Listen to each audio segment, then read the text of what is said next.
On this episode of the Personal Finance Podcast, 9 things that are a complete waste of money.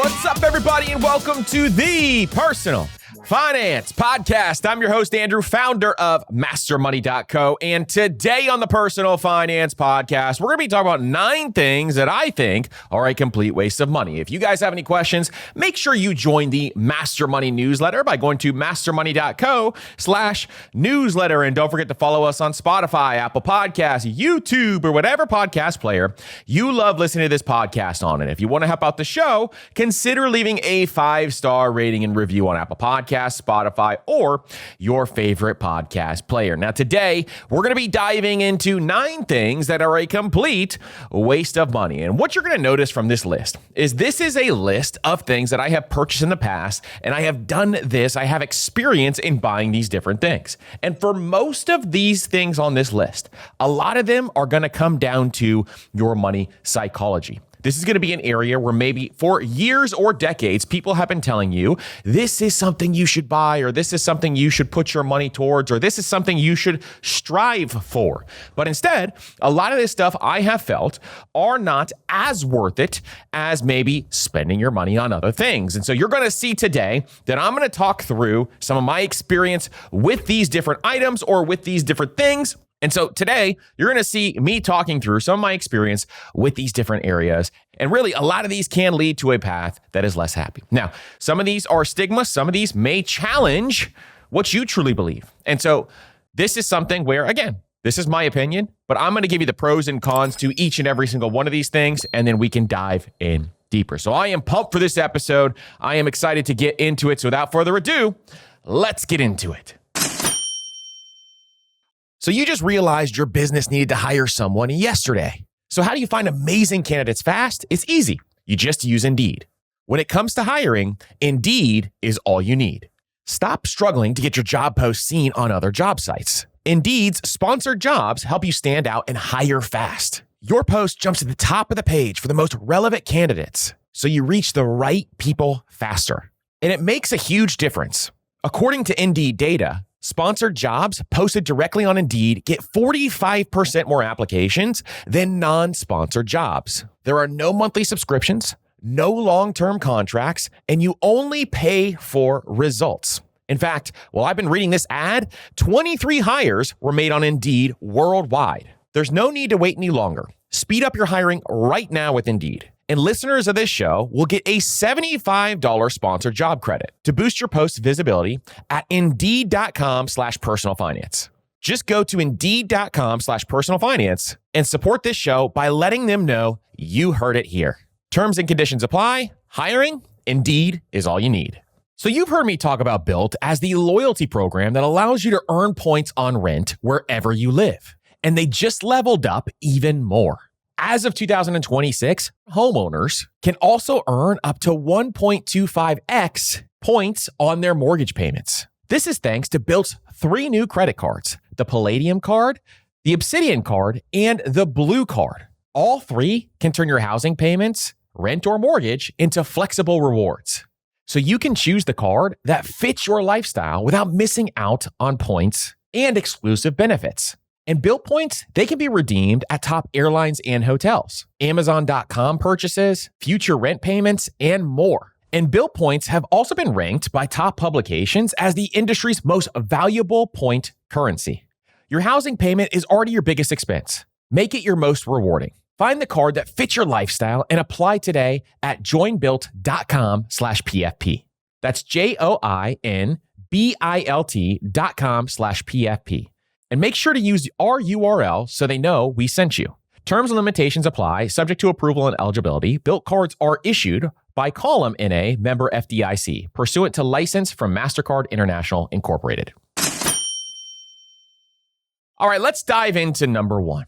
And number one is overpaying for college, specifically with student loans. Now, I have seen a trend as of late where people are really and dramatically overpaying for college. And this isn't something that is a small problem. In fact, I see it every single day inside of folks that I help and that I coach and that I work through and help them with their money.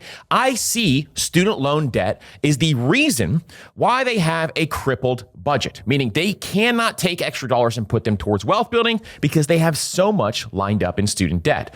And in fact, over the course of the last couple of years, the average person borrows about $39,000 for college. And here's the thing, the interest rate is not small for those who are borrowing money for student loans. It is about 6.4%. And many borrowers have become in real trouble, meaning about 16% of borrowers were 60 plus days late in August of 2025. And this is the latest data from the credit bureaus. And they also did a bunch of different surveys, and 42% of people said they are making trade-offs between making sure they pay off their student loans and basic everyday needs. And so this is causing an overall problem where people are taking on too much loans. Now, I have no issue with college. I am not one of those people that says college is not worth it. I think college gives you a baseline. What it does is it gives you a baseline earning potential, meaning that once you have your degree, there are certain jobs that you could go out and get, and it just gives you more flexibility and more opportunity. When I went to college, the number one thing that I truly learned in college was how to become an adult. I learned how to go out and be an adult by myself and learn how to take care of myself. That's really the biggest takeaway that I took from college. Sure, you can learn a thing here or there, but in business classes or in economic classes or even in finance classes, there was not much that I took away from college. Most of the things that I learned were from real world experiences, my own self-paced education, meaning reading books all the time and understanding how the real world works. And you'll see, this can be one of those areas where you really want to think about your college decision. Student loans can be anti-wealth for a number of different reasons. Now, most people out there, I want you to understand this. I know most of you need to take out a student loan. Maybe you are not privileged enough to have family who can pay for your college. And that's where most people fall into play. So a loan has to come into play when we talk about this. But I want you to understand how this can impact your overall dollars and how long you could be paying these loans off if you're not careful. So student loans can be anti-wealth because of three different reasons. One is they lock you into a fixed monthly rate, and you are stuck paying that fixed monthly rate for years and years and years. Number two is they will delay your wealth flywheel, meaning they will delay your opportunity to take those extra dollars and put them towards debt or invest your money or fund your emergency fund. You have a trade-off to make when this happens. And number three is if you make a mistake on the degree that you take on, or if you make a mistake on what you really are going to do, let's say, for example, you become an art major and then decide, actually, I want to go out and do something else. Well, an art major who takes on a lot of student loan debt, that is a detrimental mistake to make. So you need to make sure that your degree aligns with making money, because the only reason you should be going to college is so that degree aligns with you making good money for the rest of your life. That is where my true belief lies. If you're going to college for specific reasons, or maybe to get an undergrad in something that does not make much money, that is a much harder decision or trade-off to make. In fact, most people who are doing that, if you think you're going to make $40,000 to $60,000 per year, then you need to make sure that you are going to a much cheaper school. Those who go to Ivy Leagues or high degree locations and are not going to make much money, that is a huge problem, because you're going to be paying that off for the rest of your life, and it's going to be a financial detriment to your personal finances when you become an adult. So I need you to really think through this process, especially for my listeners who are either in college or thinking about going back to college or getting a graduate degree. All those different things matter, and we need to think through this, okay? Now, let me give you an example of this, okay? Let's take an example of Alex. And let's say Alex graduates with $60,000 in loans at a 6.4% interest rate, but ends up underemployed, which is a common early career outcome. If newsflash, it's very hard to find a job right now, and new graduates are really struggling to find one. And so a standard 10-year payment on $60,000 on a 6.4% interest rate is about $678 every single month. So if Alex makes $40,000 per year, remember, my first entry-level job, I've talked about this a number of times, my first entry-level job was $30,000 per year. Now that's probably right around this $40,000 per year number. That payment is brutal after taxes, after rent, and car insurance. Now, the opportunity cost here is this: $678 invested over the course of the next 10 years at the average rate of return is going to be worth over $124,000 in just a decade. And so the opportunity cost is there. So if you're someone trying to weigh the costs of what you should be doing when it comes to thinking about going to college, or you have kids who are thinking about this process, sometimes the cheaper option that gets paid off way faster is just so much better because of opportunity cost. And in 20 years, that'd be worth about $399,000. That is a huge difference. That's the opportunity cost of being loan poor. And so what I want you to think through is there is common realities that could happen here. If you choose a degree where there is not a high demand for jobs and you go take on a massive amount of student debt, especially right now in 2026 when I'm recording this, when this is a situation where we don't know what AI is going to do with jobs, we don't know what's going to happen there. You need to choose wisely when you choose a major. And this is going to be something that is very important going forward. And so here's my solution for everybody who's thinking about this. When you are looking at colleges, you need to buy the outcome. What do I mean by that? There are a lot of colleges out there that are just a brand. Let me give you an example. Where I live in Florida, you can go to the University of Florida, you can go to Florida State University, you can go to the University of Miami. Well, if you look at the two in-state schools, if you live in-state, it is drastically cheaper to go to the University of Florida or to Florida State than it is to go to the University of Miami, which is a private school. But if you decide, oh, well, all my friends are going to Miami, but it's $80,000 per year, you will not get a better job by going to just the University of Miami. And so making that choice, you're just buying the brand. You're buying the private school, you're buying the place that your friends are going, and you're just buying the brand. Where if you went to University of Florida or University of Florida State or University of South Florida or University of Central Florida, UCF, all of these different schools are dramatically cheaper because they are in-state schools. Or let's say you want to go to out-of-state. If you want to go to an out-of-state school and pay triple the amount that you're paying for an in-state school, it better be worth it. Because if it's not, and you're just doing it because you just want to get away from home and live your freedom, that, my friends, is not the way to go. And so you really need to buy the outcome, not the brand of school that you are looking at. You need to buy the outcome. Where is this going to get you? Is this going to get you employable skills? Will those skills be in place so that you can increase your income over time?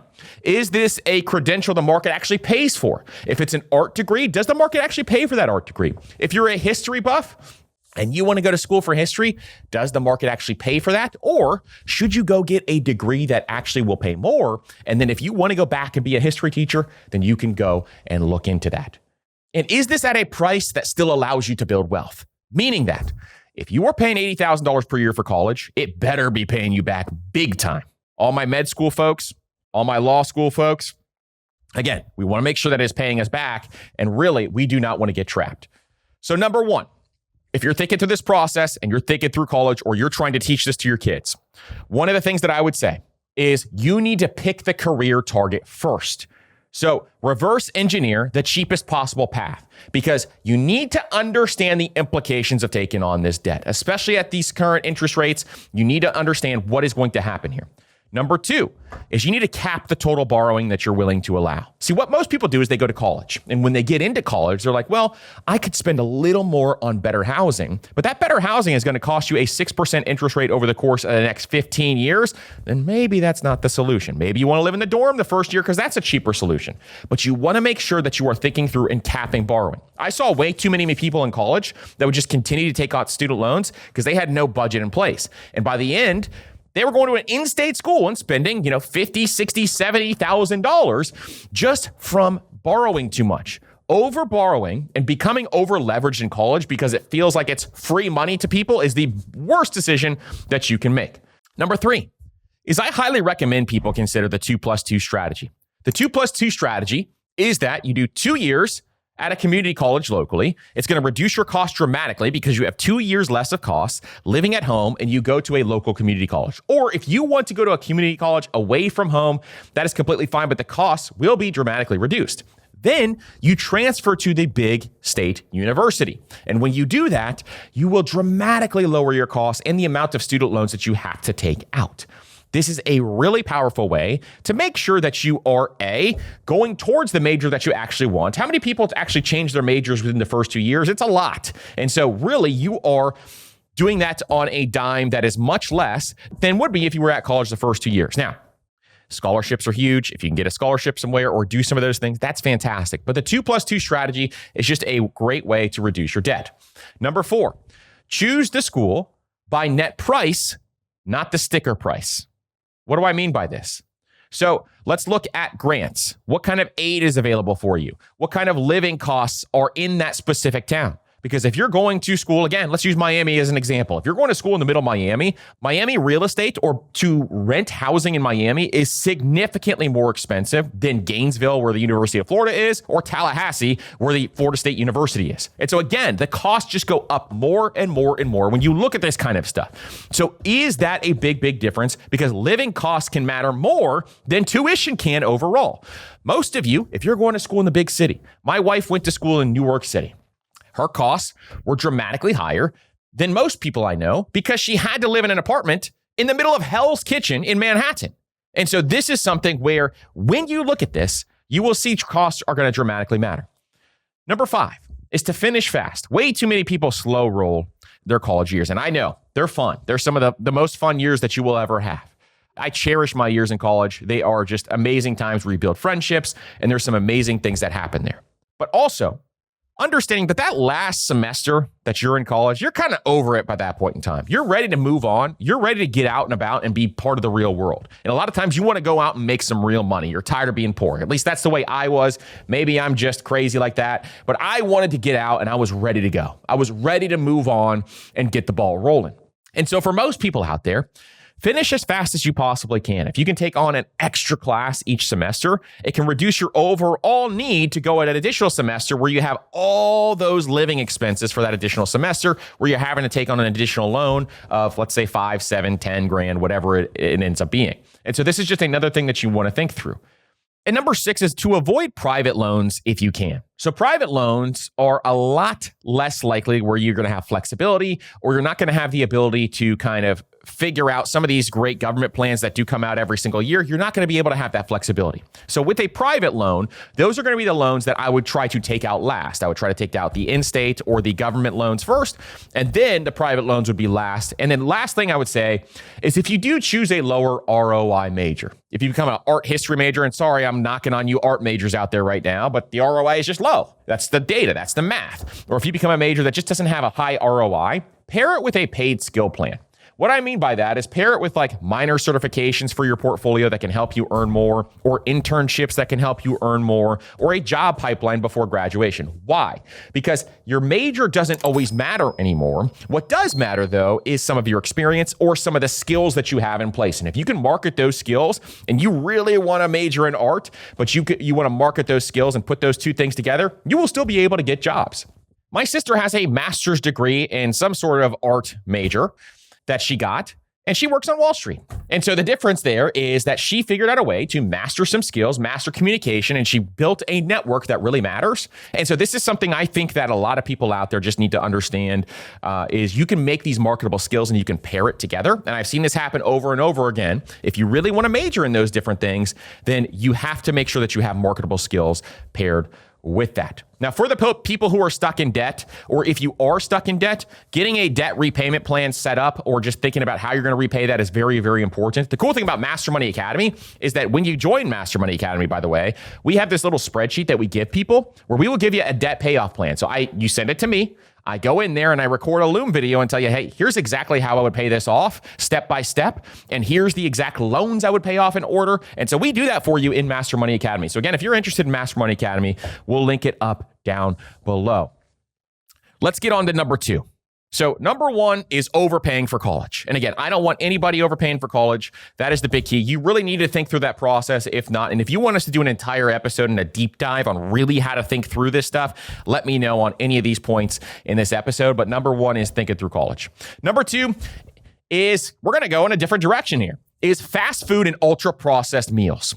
Now, here is something that has been conventionally taught to a lot of people out there, is fast food is cheaper. It is the cheaper alternative overall than other types of meals. That is not the case anymore currently. If you go to McDonald's, for example, you're paying $12 for a meal. If you go to Chick-fil-A, you're paying $12 for a meal. If you go to Chipotle, you're paying $15 for a meal, especially when you're like your boy, where you get double meat. I got to get that protein in, if you know what I mean. And so overall, we got to make sure that when we are thinking through this, we are not deciding to go out and eat fast food because there are a lot more costs associated with just the price of the meal. And the price of the meal is going to be significantly higher. But let's look at this for a second. So on average, the average home cooked meal is between $4 to $6 per person. And when you go out for fast food or inexpensive fast casual restaurants, the average right now for a meal is $15 to $20 per person. This means it is 2.5 to 3 times more expensive than cooking from home. And so if you can figure out a way, the cost is just number one, because if you can figure out a way to think through this, okay, well, if I have to cook these meals, what is my time worth? That is a big question that I would always have. And so if you're someone who is cooking for one, it might be a lot easier than you think. So let's talk about this for a second. So I have a family of 5 now, and we just went to Chick-fil-A last week. When we went to Chick-fil-A, guess how much we spent for the family of 5? And my youngest is 1 year old, but she's eating solids now and food, and so she's eating food at the fast food place. A family of 5 meal was $55. I remember when I was younger, if I would spend $55, it would drive me up a wall on any given meal whatsoever. Now I have to do it for the easiest, simplest meal at any given point in time. And I know a lot of you with families are feeling that same exact pain. Whereas you can go to the grocery store, get a pack of chicken, get a pack of some vegetables, get a side, whatever else, and you can spend significantly less. My home slices over at Aldi, they're going to get you fed for a lot cheaper than you would at some fast casual place. There's a number of reasons why fast food costs have increased. So if it frustrates you, it's obviously labor costs have risen, commercial real estate costs have been driven up over that time frame. Delivery platforms have caused this to go up way, way more, and food suppliers have passed down the costs to obviously these fast food restaurants. And so all of these are going to be real reasons why we want to think about this. But what I want you to note here is that there's a financial impact, meaning you're going to save money every single time you cook at home. And cooking at home is one of those things where a lot of us don't like to do it, but we got to find joy in it somehow. And so maybe one person in your household likes to cook and one doesn't. Or if you're single, maybe you don't like to cook, and so you just kind of bulk create meals. But there's also an opportunity cost here. And we want to look at this opportunity cost because if you eat out every single day, maybe it's lunch or dinner, and you eat out on a daily basis or pretty frequently, it can make a big impact. Now, if you enjoy it, if you like eating out, it's part of convenience for you. It's part of your convenience spending, and you really just enjoy convenience and you hate cooking that much, more power to you. You know what? I don't have an issue with that as long as you're hitting your investment goals. But if you're not hitting your investment goals and you're still spending every single day on eating out, then looking at reducing some of these costs can be helpful, because $4,000 per year is the difference if you are eating out and not eating out on a daily basis. And when we think about this for a second, we can understand, okay, well, if it's $4,000 per year on average, that can compound to over 6 figures over the course of the next 10 years. But there's a second part to this equation, and it's long-term health. Because for folks who eat out, long-term health is something you will see us talk a lot more here on this podcast. The reason why is because healthcare is a massive, massive cost later on down the line. And if you don't take care of yourself between your 20s to your 50s, you will pay the price for that in health and in your dollars later on down the line. Health is wealth, and we will talk about this a ton as time goes on. Studies link frequent fast food consumption to 20 to 129% risk of higher general abdominal obesity. We know when fat builds up in our abdomen, we are going to have a lot more health risks.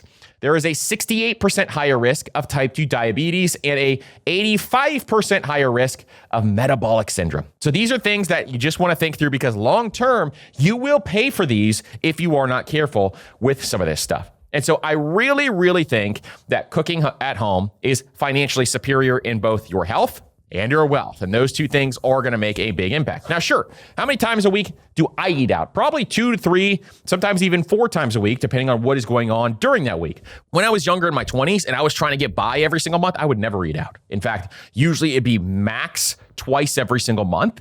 And that was only for specific meetings or convenience sake. Outside of that, I try to cook every single meal because I was trying to save every extra dollar. If you have extra cash on hand and you are willing at the end of every single month to pay for that convenience, that is A-okay. And there are a lot more healthy options out there. So choosing those options wisely can be really, really important. But I do believe that if you are living paycheck to paycheck, cooking at home is going to make a dramatic difference for most of you. And just learning how to do this can be very important. Now, I put a system into place, and I have a very specific system on how to even think about this. And so if you want us to do a whole episode on that, we can. But replacing some of this trash food and fast food with better home cooked meals that are healthier is going to help you so much in the long run. You're going to be more mentally acute. You're going to be able to perform so much better at work, which means you're going to make more money. So it really does help you in every single area of your life when it comes to wealth building. Now, the next one's going to be controversial, and we're going to get to that next. Number 3 is, and we have a lot of listeners who have one coming up, but we're going to talk about this anyway. Number 3 is expensive traditional weddings. Now, a traditional wedding can be one of the best days of your life. It can be a meaningful day in your life, and it can reflect true priorities and what you really want to do in life. But what we're going to be talking about here is the fact that a lot of newly married couples are financing their wedding. In fact, 45% is the most recent data of newly married couples go into some sort of debt for their wedding. And sacrificing early financial stability within your marriage and taking on debt because of a wedding or a one-day party, and let's be real, it's a 6-hour party when you really break it down, is not the move, my friends. It is not the move to make. And so this is something that we need to have a conversation about, because the national average of what weddings cost today are $30,000 to $36,000 nationally. And it is up $3,000 to $5,000 compared to just a few years ago. Now, typical budgets fall between $40,000 to $50,000 plus range in some of these higher cost of living areas, places like New York or San Francisco and some of these other bigger cities. And large and luxury weddings can cost anywhere from $60,000 to $75,000 plus for a one-day party. I'm just going to keep saying that over and over and over again. Now, listen to me right now as I go through this. I understand that most of you, your dream is to have a wedding. And you want to have that wedding. There is nothing wrong with having a wedding. There's nothing wrong with having an expensive wedding, in my opinion. We've written an entire article way back in the day on this true belief. But you have to have the cash on hand and you have to have the money there. Weddings are not something to go into debt on. They are something that you pay cash for. And if you do not have the cash or you're not getting support from family members or friends, then this is something where you got to work within your budget. I know you want to have that dream wedding. This is a once in a lifetime opportunity, but guess what? It's also something that can drag you down in your marriage and cause stress and anxiety around money if you don't have that cash on hand. So there's a number of different things that you can do, but I want to say that up front as we go through this typical breakdown. Now, how does this break down normally? Now, we can look at venue and rentals. That's usually $8,000 to $12,000. A lot of other weddings out there, if you get a fancy place, you're paying way more than that. The venue can cost you just $30,000 to $40,000 if you are not careful.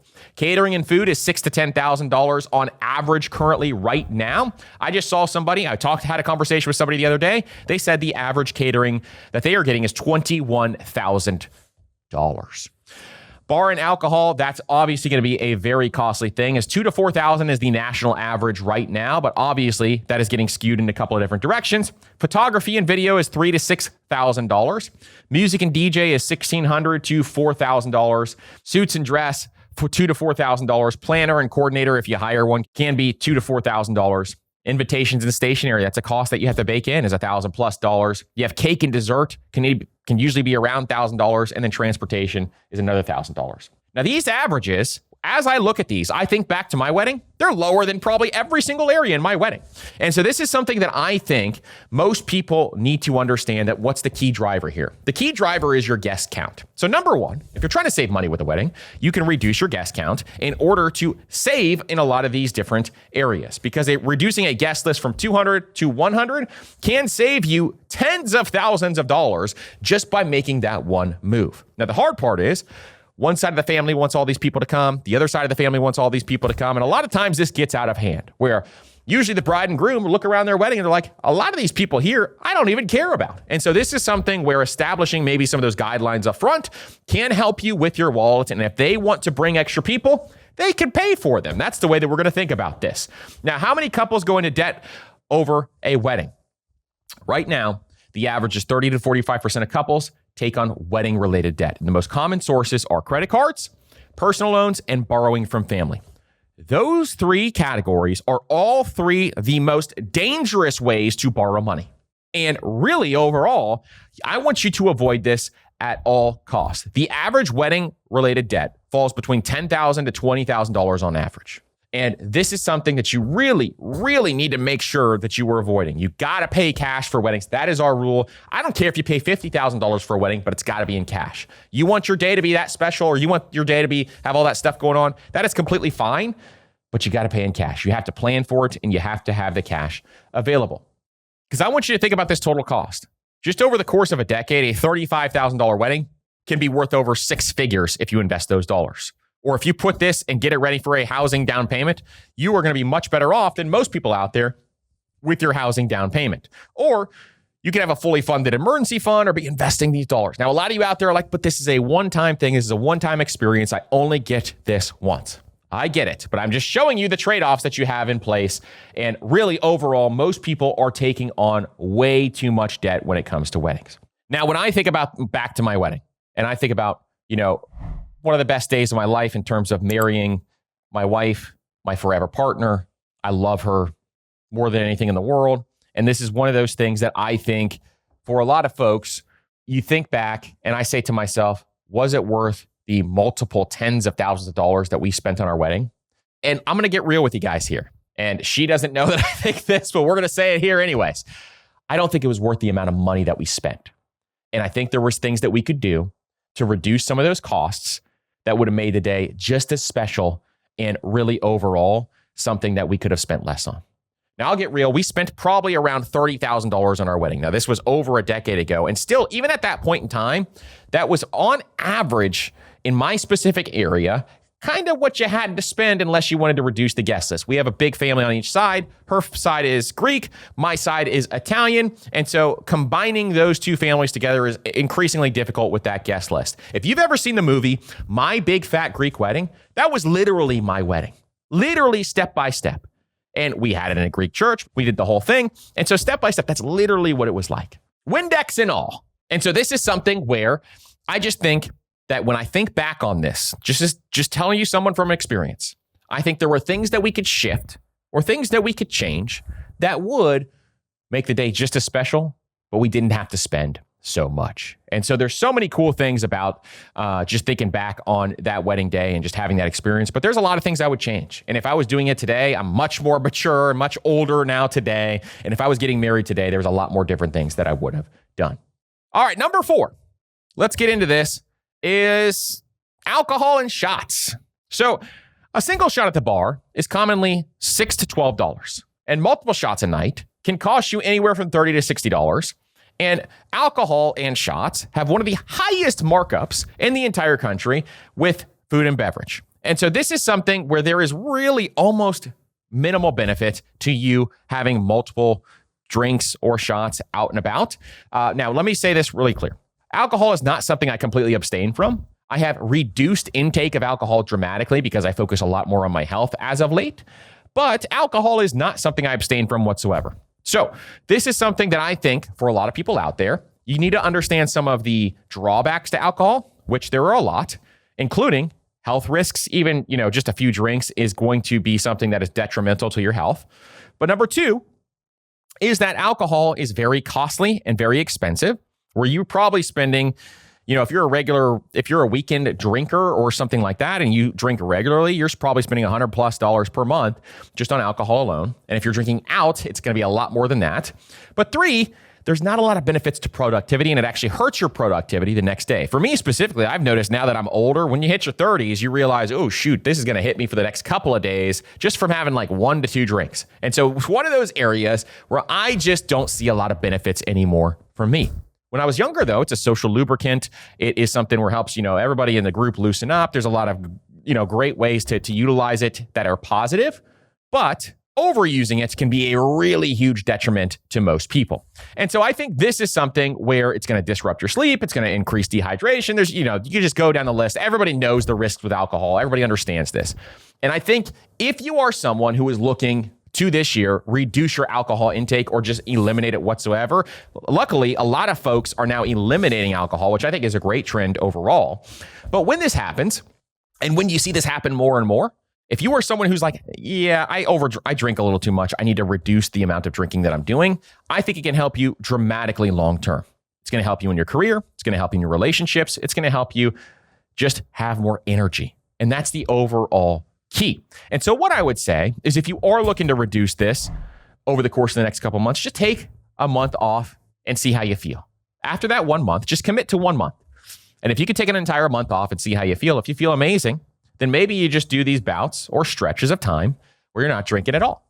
Or maybe you just decide, well, I'm going to have 1 drink a week, or I'm going to have 2 drinks every other week, or I'm going to have 5 drinks a month. And you just set up these rules for yourself and these parameters that help you reduce some of the intake overall. But for most people, I would say the costs plus the health benefits just are not worth it, especially if you are drinking heavily on a weekly basis.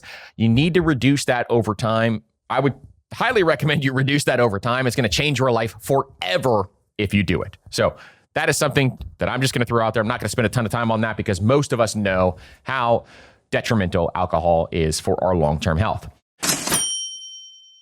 Billion-dollar investors don't typically park their cash in high-yield savings accounts. Instead, they use one of the premier passive income strategies for institutional investors, which is private credit. Now, the same passive income strategy is available to investors of all sizes thanks to Fundrise Income Fund, which has more than $600 million invested in a 7.97 distribution rate.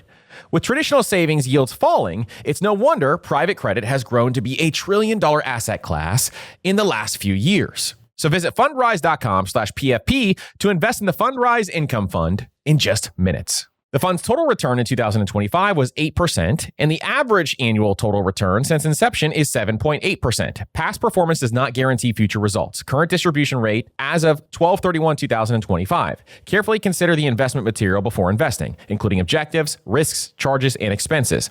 This and other information can be found at the Income Fund's prospectus at fundrise.com/income. This is a paid advertisement. After the holiday chaos calmed down, I had a moment one morning. Coffee in hand, kids still asleep, where I paused and thought, this is it. This is the life that we've been building. And then I felt something else too, the weight of protecting it. And that's where Policy Genius comes in. Policy Genius is the online marketplace that lets you compare quotes from top insurers, side by side, completely for free. Their licensed team doesn't work on commission and they don't push you into a policy. They help you figure out what's best for your needs and your family. And they make the whole process easier, answering questions, handling the paperwork, and guiding you step by step so you can stop worrying about it. So start your year with clarity and peace of mind, and plan the year knowing you've protected what you've built. And with Policy Genius, real users have gotten 20-year, $2 million policies for just $53 per month. So head to policygenius.com to compare life insurance quotes from top companies and see how much you can save. That's policygenius.com. You know what happens every new year? We start looking at our money and saying, how do I actually make progress this time? Whether it's paying down debt, saving for your emergency fund, or saving for a house, you need more than just a tracker. You need a plan. And that's where Monarch comes in. Monarch is the all-in-one personal finance tool that I use to actually move the needle. It shows where my money is going across every account, budget, investment, and debt. And it helps me to redirect it towards my goals. And it's not just tracking. It gives me projections, timelines, and visuals that show how close I am to financial freedom. I can even share it with my wife so we're on the same page with no additional cost. So set yourself up for financial success in 2026 with Monarch. Use code PFP at monarch.com for 50% off your first year. That's half off of monarch.com with code PFP. Number 5 is brand new luxury cars or leases. So we're going to talk through this and think through the number of reasons why brand new luxury cars can be detrimental long term. And this is a status symbol. A lot of people will do this because of the status and the status symbol that comes with this.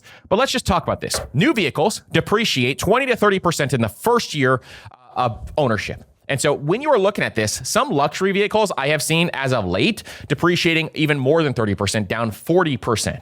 Vehicles like a Mercedes or a BMW or some of these other high-end vehicles that really are not worth much used, you can see this depreciation hit take really, really fast. And over 5 years, total depreciation is anywhere from 40 to 60% on a lot of these vehicles.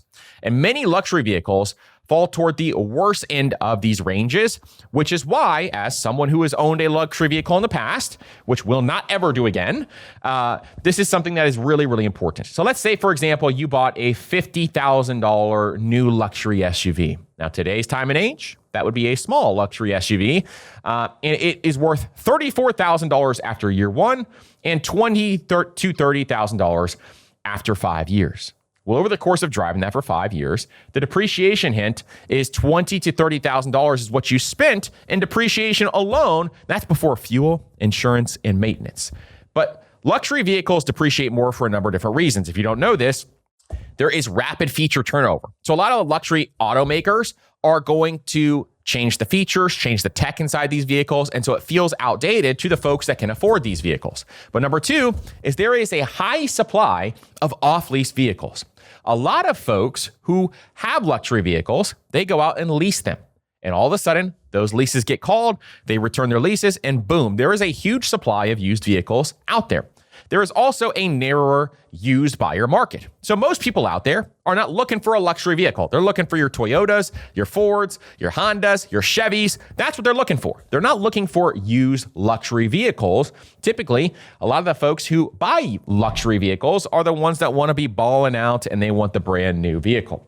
And there's a lot of expensive post-warranty ownership when it comes to luxury vehicles. Again, I've talked about this a number of times. When my wife had a Mercedes, the oil change was like $1,200 to $2,400 per year, depending on if it was oil change A or B. And anybody who has a luxury vehicle knows they do like A, B, C, and they have these different years. And every year you're supposed to rotate between the three of them. And the third one is always the most expensive, where you have to like replace the whole entire vehicle essentially. And it's the most ridiculous thing ever. It drives me up a wall. And it's just a whole entire tactic that they go through. Now, number two is the maintenance and the ownership cost. Let's talk about it, because that's what we just started talking about. So let's talk about the maintenance and ownership cost. The average maintenance for luxury brands is right around $13,000. Now, this is all the luxury brands put together. Some of the higher end luxury brands are going to cost way more than that. Now, some brands average between $1,000 to $1,400 per year. Again, my experience was right around that higher end of that range. And lower maintenance luxury brands may be $750 to $1,000 per year. Even when you're looking at tires, if you're looking at replacing anything under the hood, it is significantly more expensive on a luxury vehicle than would be on just a regular old car. And ultra luxury and exotic brands cost $40,000 plus over the course of 10 years. The issue is just not repairs. It's the specialized parts. It's the labor is going to cost more at the dealership. It is the dealer-only service, where a lot of these vehicles need dealer-only service, what they say, and out of warranty electronics and those types of things as well. Now, I mentioned and alluded to earlier that a lot of people decide, well, I'm not going to pay all that stuff. I'm just going to lease it instead. Now, we have done an entire episode on leasing, and I was very subtle in what I think about leasing, and I titled that episode, Why Leasing is Like Setting Your Money on Fire. And the reason why I did that was because I want you to know that leasing is not a better option, where a lot of people would argue and say, well, leasing is a better option. It is not. A lease payment will help you in a number of, there's pros and cons to it. And if you're really, really wealthy, I don't really have a problem if you lease, if you want to just pay the extra because you don't want to deal with any of the maintenance, if you're a very wealthy person. But if you are someone who is deciding on whether to lease or buy, we deep dive into that episode if you want to check that out on the differences between the two. Now, dealerships are going to sell you on leases and say it's a lower monthly payment. It's always under warranty. There's tax benefits for business owners, and there's flexibility. There's all these things that they'll throw out there. But for me specifically, in that episode, we dive way deeper into going into that. And so I would not lease if I were you. Now, number 6 is designer and luxury clothes. So designer clothes and luxury brands are something that I think some people will strive to have, early on in life. And as they get older or as time goes on, once they wise up, they realize a lot of these luxury brands are not worth it. Now, if the quality is much higher than something, I'm a big fan of buying things for life. So if you've ever heard of the Biffle movement, or BIFL, you can search that on Reddit, and it is the buy it for life movement. Now, this is a group of people who are looking for higher quality items, and they will pay more for those higher quality items so they can own them for life. So an example of this would be, let's say you want to go out and buy a toaster. Well, you could go on the Buy It for Life group and say, which toaster can I buy where I never have to buy another toaster again? Typically, it's going to be something like a 1950s toaster, if you can go out and find one of those. But there are things like that you want to do where if you just want to buy things once and never have to worry about it again, Buy It for Life is awesome. But designer, in a lot of different instances, is the opposite of that. Designer is you are paying for a logo or a brand. You are paying up for status. You are paying up to impress other people. And so this is something where if you are doing that, I highly recommend you work on your money psychology, because money psychology is going to drastically change the way we think about this, okay? So global luxury and fashion clothing is a $260 billion market. In fact, the LVMH founder and CEO, Bernard Arnault, I think is his name, he's one of the wealthiest people in the world. In fact, he was the wealthiest person in the world for a very long time. I think it's back to Elon Musk now. I don't know who it is anymore, but he was wealthier than even like Warren Buffett was for a very long time. And so overall, this market by 2033 is projected to reach $430 billion. The annual growth rate is between 4 to 6%. And the broader personal luxury goods between fashion, accessories, beauty, and jewelry is about $390 plus billion in 2024 and projected near $580 billion by 2030. So who actually buys luxury fashion? I think this is the most fascinating part about this, is who actually is buying these items and who is not buying these items. So if you go back, and I want you to think about this for a second. There's a picture out there of Warren Buffett and Bill Gates standing next to each other. We'll put it on the screen so you can see it. And in this picture, Warren and Bill, they're wearing Hawaiian shirts. Guess what? There's not a Gucci belt in sight when you look at those two fellas. Go look at Charlie Munger. Not a Gucci belt in sight when you look at Charlie Munger. Go look at Jeff Bezos. He's not wearing an Hermes belt. Go look at any of these big founders or big company owners. Guess what? They're not flaunting their wealth on their clothing. And this is something where I want you to think about this, because 32% of US luxury buyers are ages 25 to 34. 32%. A third of luxury buyers are younger folks who most likely don't make as much as folks who are older over time. And 20% of luxury purchases come. Oh my gosh, this is just one of those things that shows exactly why the marketing is so predatory. 20% of luxury purchases come from households earning under $50,000 per year. Now you're seeing me pause as I say this because it hurts my heart. It breaks my heart to see this. Because if you're making less than $50,000 per year, you have no business buying luxury items unless there's like a purse that you really want and you want to buy one purse, or there's something that you really, really want and you've wanted it for a long time. If you're not hitting your investment goals and you are buying luxury items, please rethink your financial priorities. And millennials and Gen Z account for 45% of global luxury spending. This means a large portion of luxury spending comes from people in their 20s and very early 30s.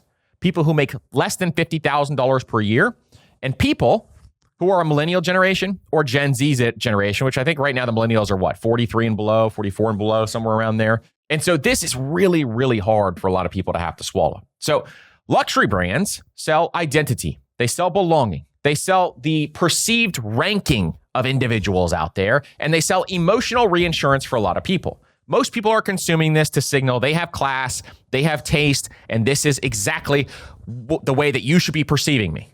But let me tell you right now, because studies have shown this over and over and over again, it increases financial anxiety the more luxury goods you consume. It increases short-term spending dramatically, obviously, and it reduces saving and investing behavior.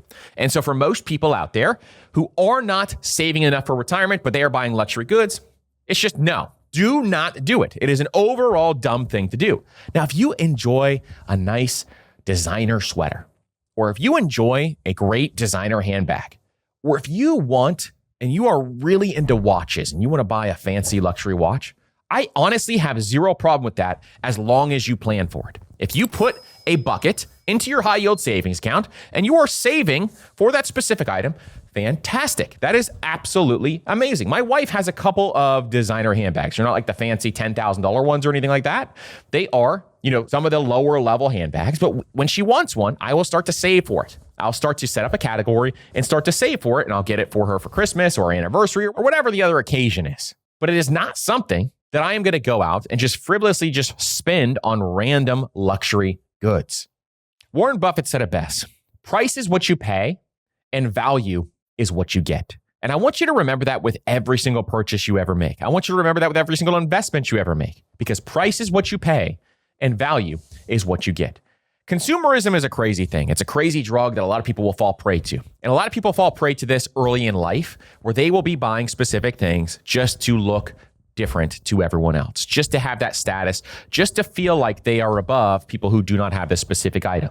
But if you're not making much money and you are buying some of this stuff, you really need to rethink your priorities and make sure that you do not risk your long-term financial health for a designer wallet or whatever else it could be. So I really just want to say this as status symbols are going to delay your wealth building ability. But if you save up for them in cash and you have that cash on hand every single month and you just automate, let's say you automate $100 a month into that savings bucket, you're going to hit that goal pretty quickly. It's not going to take you that long. And so overall, you just got to save for this stuff and pay for cash. Designer is always, always, always paid in cash. Now, if you go into debt for designer, boy, oh boy, do I have something to tell you. You are robbing your financial future. And if you do that, I really, really highly recommend that you rethink your priorities. It's the last thing I'll say on that, because I think I could go really deep into this, but I won't. So a lot of this relates to money psychology. So thinking through your psychology, understanding why you feel this way or why you feel like you want to buy those specific things is very important. Number 7, we're going to go the other direction now, is excessive or unused streaming subscriptions. So streaming has become less cost effective now than just even having like the old school traditional cable. They found a way to make more money off us, and we're all just paying for it currently. Because if you think through, okay, well, now I have an internet subscription and I have all these streaming services. Maybe you have YouTube TV and you have every single different channel when it comes to streaming, from Netflix to HBO to whatever's out there, Peacock, Amazon Prime. There's just a million of them out there now that are great. Apple's shows are fantastic. I love some of Apple's shows now, but the subscriptions just keep rising. If you have kids, you got to have Disney Plus. It's just a must. You have to have it. And the cost of each of these subscriptions is rising. Like, it feels like the average one now for a family plan is $20 each subscription. It drives me up a wall. And so if you have every single subscription, I would highly recommend you evaluate this on a quarterly basis. And so the way I do this is I look at all the subscriptions that we have every single quarter and I say, how much did we use this? Well, if there are subscriptions that we have that we did not use, but maybe once or twice a month over that time frame, they're gone. If we didn't use them at all, they're 100% gone. And if there are months that we just did not use them, or maybe just use them very sparingly, they are also gone. I try to ruthlessly cut this stuff. Why? Because if you have 3 subscriptions that cost $10 a month over the course of an entire year, that is going to be $360 that you just threw away into the garbage. That's a big, big difference. And so for a lot of people out there, understanding that if you spend this much, you really want to make sure that you are looking at this in a way that makes a ton of sense. So on average, the combined cost of streaming and internet that people pay is about $145. Now, I look at that number and I say, well, I spend a lot more than that. And I know a lot of you probably spend more than that too. And so thinking through this, we want to make sure that we are just monitoring this and reducing these costs as much as possible. When you take on a subscription, make sure you're actually going to use it, and make sure if you're not using it, you cut it out. Now, the good thing about this is Monarch Money helps me track this kind of stuff too. So I can go look at, hey, what are my recurring subscriptions? They have a little dashboard there where you can see your recurring subscriptions. And I will dive in there all the time and just take a look at it to see if there's anything out of whack or anything I'm just not using anymore. And there always is. And in my business, same thing. There's always subscriptions that we have that we're just not really using anymore, and they're a waste. And so that's a great way to just get rid of some of the costs that you were paying up front. We're going to get into the last 2 right after this. Number 8 is one that is a common conversation that a lot of people are having right now, and that is sports betting. So in 2024, Americans spent roughly $148 to $150 billion on legal sports bets.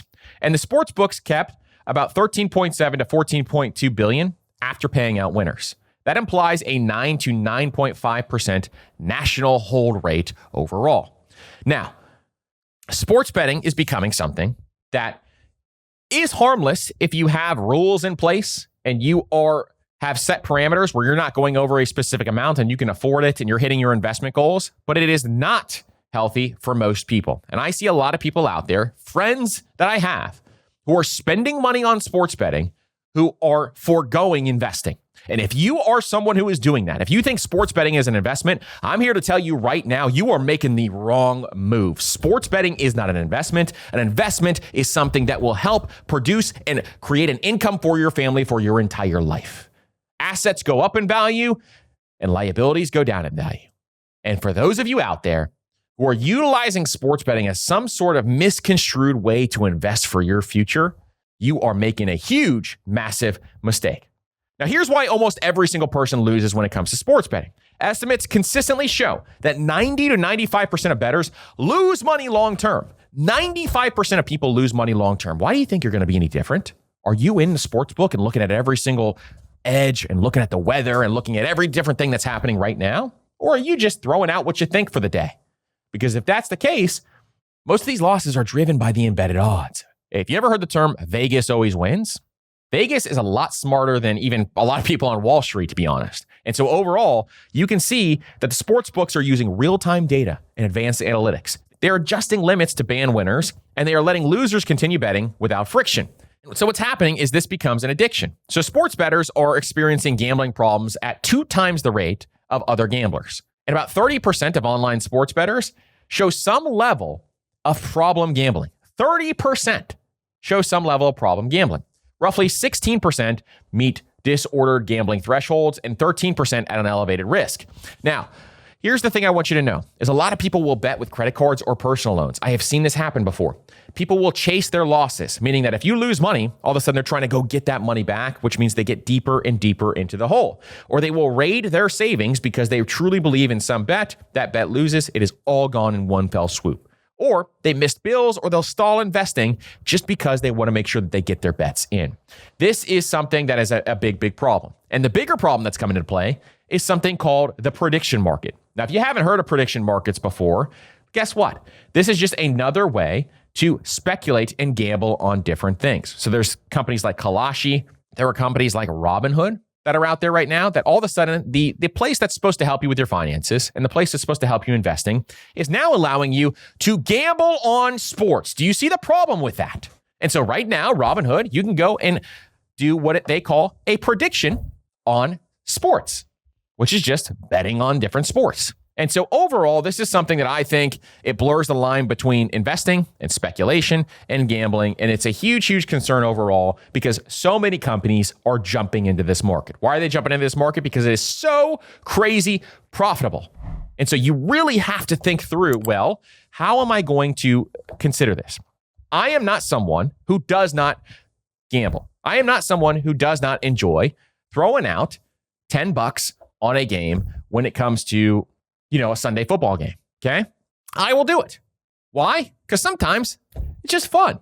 But I hit all my investment goals. I make sure I am doing all the things that I need to do first. I got the emergency fund in place. I've got all of those things in place, and I cover all the essentials before I do something like that. And I have very strict rules on how much I will ever spend on a bet. And let me tell you right now, it is not more than $20. And so this is where a lot of people just get themselves into trouble. They don't have rules, they don't have parameters, and they're not structured in a way that makes a ton of sense.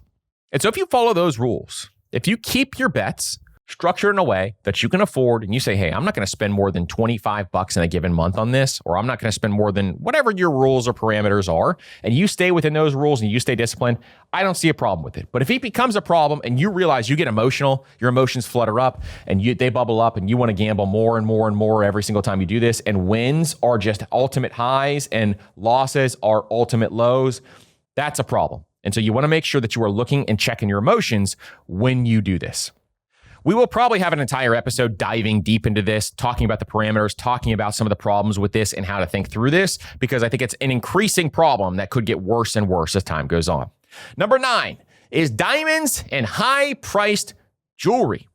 So we live in an age where in 2026, there's something out there called lab-grown diamonds. And lab-grown diamonds are a significantly cheaper alternative to the traditional diamond, where people have to go in to a mine. They have to mine these diamonds. They have to pull them out. A lot of times people will, use the term blood diamonds, meaning there is a lot of bad things going on to actually get a hold of these diamonds. And now in 2026, they can make a diamond in a lab that is the exact 100% same thing as a mined diamond. And people are overspending on diamonds still. They're overspending on the old school traditional diamond because that's what was ingrained into their head, thinking that this is the way to go. And so if you overspend on things like this, like jewelry or whatever else, it is really, really important to note that there's a cheaper alternative now, especially when it comes to engagement rings, or it comes to buying your significant other a tennis bracelet, or if you're a rapper and you want to bling out your watch, whatever you want to do. Just note that it is significantly cheaper to go with a lab grown than anything else. Now, the resale value, you can argue that. A lot of mined diamonds will hold their resale value while lab grown may not. And there's all these different things that you can say about that. But overall, this is an area where a lot of people will waste money, where some people will say, well, jewelry is an investment. This is something that holds value. And sure, long-term, things like gold will hold its value over time. It's an inflation hedge, and it is something that we've seen a ton of run up over the course of the last 18 months. And gold can be something that is inflation hedge. Silver, the same exact thing. But buying jewelry as an investment is not something I'd be interested in doing. You really have to have deep expertise. You have to understand the market. You have to understand what you're doing. Now, if that's the case and you know everything about jewelry, then you have an advantage. You have that competitive advantage that makes sense. But for a lot of people, the opportunity cost is not worth it. And so I've seen a lot more people saying, well, should I be investing in jewelry that has gold in it or has silver in it so that I could wear it, but also enjoy it as an investment? That's not really an investment. It's just something you enjoy. And so if it's for a big event, or it's for something special, like an anniversary, or it's for something that you really want to do, like a big milestone, you want to go and buy a Rolex, I have no problem with that. But saving up in cash is the way to do it every single time. So don't confuse emotional value with financial value. Those two things do not coincide, but I highly recommend every single person out there, if you're going to buy jewelry, go for it. More power to you. But just make sure you're paying cash for those types of things, because that's the most important thing overall. Listen, thank you so much for listening to this episode of the Personal Finance Podcast. Again, if you want to get direct help from me on a weekly basis, Master Money Academy is the place to be. We do live coaching calls every single week, and my goal is to reduce your stress and anxiety around money. And overall, you are going to be a different person financially once you join Master Money Academy. It is a complete transformation system, and that's our entire goal for each and every single one of you, is to become completely transformed with your finances. So if you want to transform your finances, if you are saying to yourself, no, this is the year, this is the time where I am going to change my financial life, Master Money Academy is the place for you. Would love to have you in there and meet you inside. Thank you so much for listening to this episode, and we will see you on the next episode.